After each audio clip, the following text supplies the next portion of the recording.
So welcome everyone.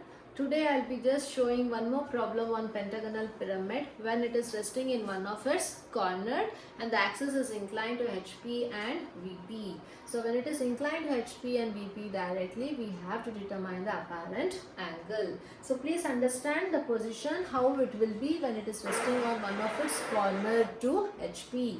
So this is a problem, right? Which is being told a pentagonal pyramid of 25 mm side and axis height of 50 mm. So it is a pentagonal pyramid of side 25 mm and the axis height is told to be as 50 mm. It is resting on one of its corner on the base. So you have the HP on horizontal plane and vertical plane. So when it is resting on one of its corner, you will show the corner towards your right. So you will get the edge opposite to the corner towards your left. Okay, so this will be the position of the given pentagonal pyramid when it is resting on one of its corner. Please keep the corner towards your right and edge towards your left. Okay, so in this case, when you view from the top, you will just see the true shape of the pentagonal surface when you view from the top. Along with that, you see the apex at the top, O, and the axis O1 of the bottom. O1 will not be visible, you will put within the bracket, O you will put on the outside the bracket. Similarly, when you view from the front, you will see a triangular surface in our vertical plane. So triangular surface, it will show you the projection, right? The projection of this edge and the axis also from the top to that of the bottom. So the projection when it is resting on one of its corner, we will be having the projection of this corner, the projection of this corner, the projection of this longer edge, the projection of this longer edge and the axis line.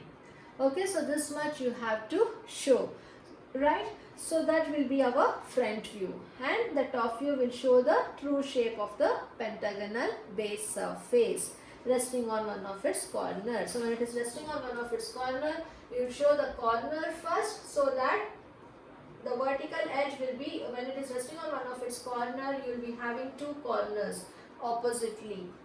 Okay, but when it is resting on one of its corner, you will have the corner here and you will be having a vertical edge opposite to us.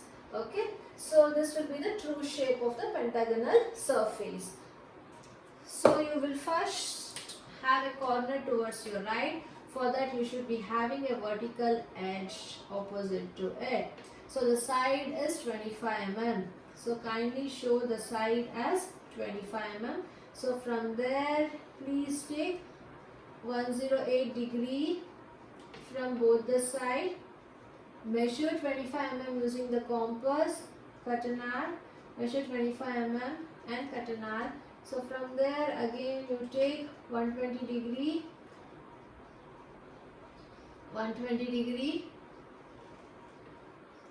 take 25 mm and cut an arc, 25 mm and cut an arc, both will meet at a common point. Okay. So then from the corner to the midpoint, you please join any of the corner from the corner to the midpoint of other base edge, so you get the center. So this will be our O and O1. So you can name as A, B, C, D and E, right? So then you will take the projection from D, projection from A and B, projection from the center and projection from the other two corners. E and D will be along the same line. Sorry, C and E will be along the same line. This is the center and this is the corner D and AB. So when the observer views from here, B and A will be along the same line. So when the observer views from here, B will be visible and A won't be visible. So when it comes to front view, you will write it as B dash. So before naming it, let us complete it. Okay. So here we have the axis, center line. So what is the axis height? It is 50 mm. So just show an center line pattern. After that, use 50 mm. With the scale you measure 50 mm, keep here and you just cut an arc. And after cutting the arc, what you do is you will get the apex. Name it as O dash. Right? So all other points we have to join to the apex. So from B to, so you please join from this corner and again from this corner and from this corner. Right? So this is O dash means this is O1 dash. So when you view from here, C will be visible, E won't be visible. So we will write C dash in the bracket as E dash. So when you view from here, D will be visible. So we'll put it as D dash. Okay, so this is how the front view of the pentagonal pyramid looks like when it is resting on one of its corner. So the first stage is over. So the top view will provide the true shape of it. So once this is done, you always assume first the axis to be perpendicular, then the axis will be inclined to HP in the second stage. And it is told here the axis is inclined to HP at 40 degree. So leave some space and take the axis line. It is inclined to 40 degree to HP. So once done, our axis is here. The way the center line you have, that is the axis. From the center line to the corner, you should measure what is the distance using compass. And use the same distance and move on the XY line until it cuts on. Move on the axis line until it cuts the XY line. So it measure from O1 dash to D dash. Move on this 40 degree line until it cuts our XY line. So where it cuts, you just make the reference point. So you please join from the reference point to the arc where it has cut. So this is our distance from O1 dash to D dash. So the remaining part we do need. So you just extend the remaining part. After that you measure from O1 dash to B dash. What is it? Just cut an arc. Okay. So you need one more distance. So from O1 dash to C1 dash. So measure this distance from O1 dash to C1 dash, how much it is, and just cut an arc. So you will get this is B dash, this is O1 dash, so this is C dash in the bracket E dash, and this last corner is our D dash. And you measure 60 mm. I haven't shown the dimension. Please show the dimension of the axis as 60 mm. Okay, so then you measure 60 mm, come here and cut an arc. So this will be our apex O dash. So once you got, join B dash to O dash. Axis is joined already from C1 dash to O dash and from D1 dash to O dash. So now we have shifted the front view, which was vertical, to an inclined position 40 degree to HP. Then our duty is always as simple. Please take the projections down from the front view. Draw parallel lines.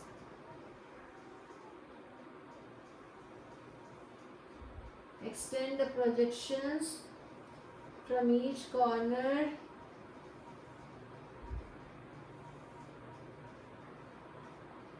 Of the top view also. Then remove the extra lines. Start reading the locus. So the locus of A will, yeah, this is the locus of A. Locus of A. Okay, we haven't written. I have just written B dash. So on the observed views from here, B will be visible, A won't be visible. So here we have A dash. So please write it in the bracket here, A dash. So the locus of A is meeting A dash at this point. So this is our A. So locus of B is meeting B dash at this point. So this is our B. So locus of C is meeting C dash at this point. This is our C. So locus of E is meeting E dash at this point. So this is our E. You have E dash here. So locus of D is meeting D dash at this point. So this is our D. Apart from that, we have the center. So center line which is passing here. The locus of O1 is meeting O1 dash here. So this is our O1. And the locus of O is meeting O dash at this point. So this is our O. After we do naming, I told you always the outer boundary will be visible. So kindly join from B to C, C to O, E to O, A to E, A to B, B to C. After this, I told you whenever you have a corner or XY, whenever you have one of the corner of the front view on XY line, the projection passing through that corner will be hidden. So in that case, here you have an projection which is passing through D. D1 is coming here to D. So the projection from D to C will be hidden and projection from D to E will be hidden. So this is a bottom surface. So in the given bottom surface, the two edges will not be visible. Along with that, I told if you have any projection coming through inside the surface. So this is the bottom surface. So projection which is coming through inside the surface will be hidden. So A to O will be hidden. And here you have one more, B to O. That also will be hidden. Along with that, we have an axis line. So here you see that axis line which is passing through this corner. This will be continuous. From D to O will be continuous. Only you can show the axis line from O to D.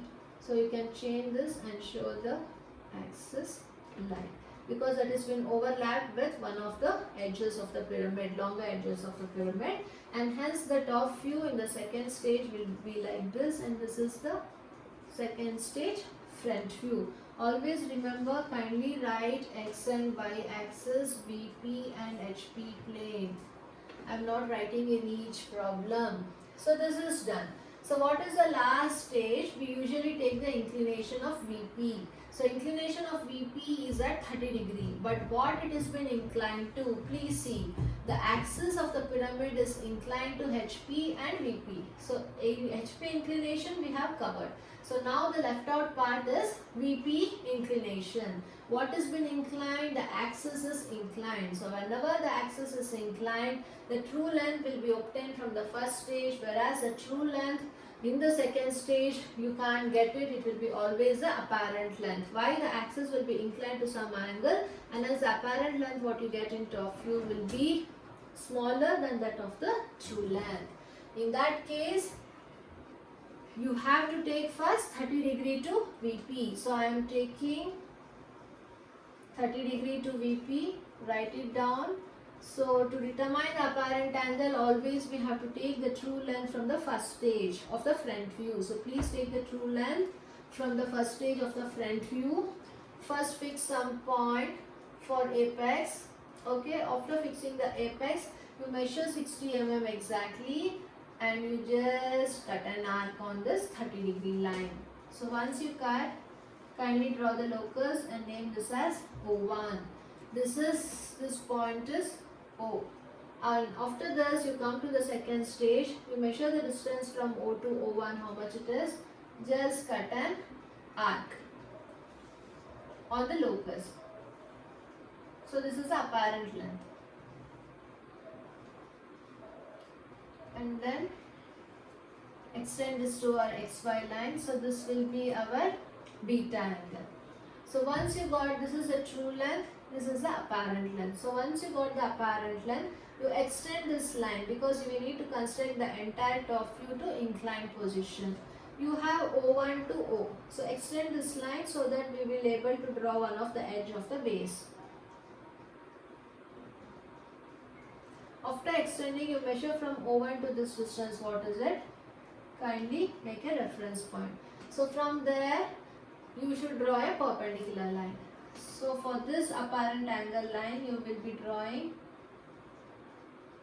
perpendicular line.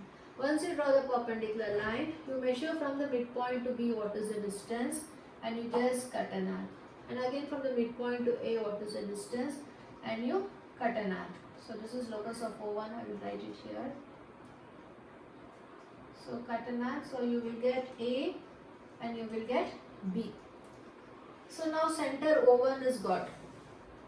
And if you still measure some more distance on the apparent length of the axis, you will get the point D also. So from O1 to D you measure what is the distance and just come here and cut an arc. You got D. So before that, you need to have the other two corners E and C. So that is lying between O1 and D. So please measure the distance O1 to that midpoint, what is it, and kindly make an reference point. You need to get ED. It is lying on one line here, right? E and D is passing through one projection line. So that is exactly perpendicular to our apparent length. So you need to draw exactly perpendicular line to our apparent length. Then from that midpoint you will measure E. From the midpoint to E, what is the distance, and just cut an arc. And again from the midpoint to C, what is the distance, and you will just cut an arc. So you got the two corners. One is E, other one is C. And we also named the point D. Right. So all the 5 corners of the base you have got now. So you will join from B to C, and again you will join from A to E. So E to D you have to join, and C to D you have to join. So this is hidden. Because that is marked already hidden, I am repeating the same. So once you constructed the bottom surface, then we have to join all the corners to our apex. So outer part is visible, so you will join it, right? Along with this we have two, A to O and B to O. So those are hidden. So you will join this as hidden line, and A to O also as hidden line. And hence now we have shifted the entire top view of the second stage to the third stage problem. Only thing is the apparent length is now, only thing is the axis is now inclined to our apparent angle beta. Please measure what is the apparent angle you are getting and write within a box.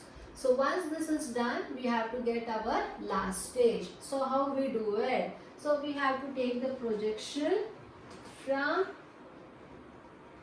C, from apex, from B, from E, from A, from the center, and also from B. So once you take the projections, please see that you draw parallel lines.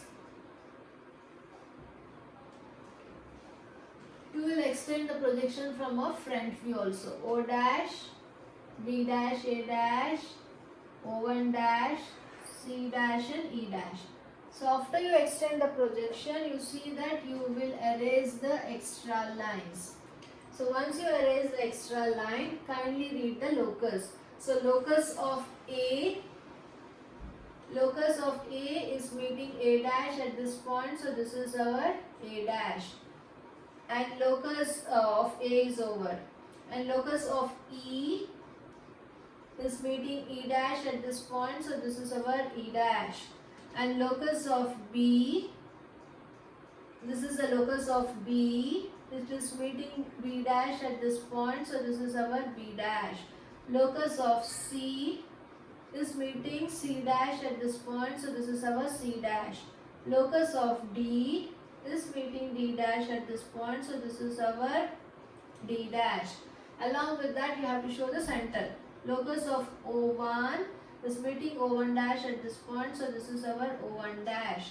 And locus of O is meeting O dash at this point. So this is our O dash.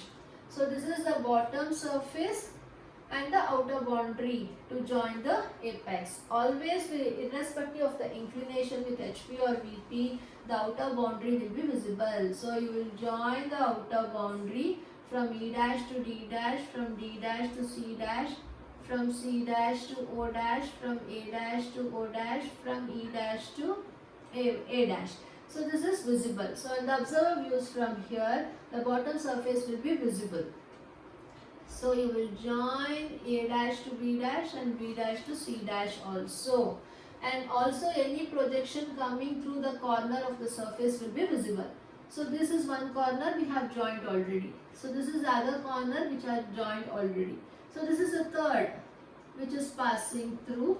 the corner. So B dash to O dash will be visible. So name it as continuous line.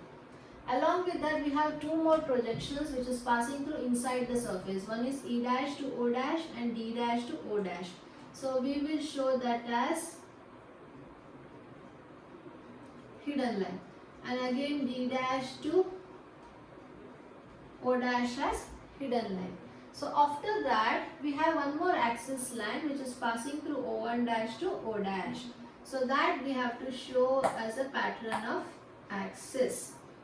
So this will be our final stage of the front view and the top view, and the given problem is resting on one of its corner, okay, and its axis is directly inclined to HP at 40 and 30 degree. So whenever it is axis inclination to VP, apparent length and true length will not be the same. We will determine the apparent angle. If it was told the axis appears to be inclined to VP, then we would have not determined the apparent angle. We would have directly shifted the apparent length of the second stage to 30 degree to VP and have constructed the entire problem.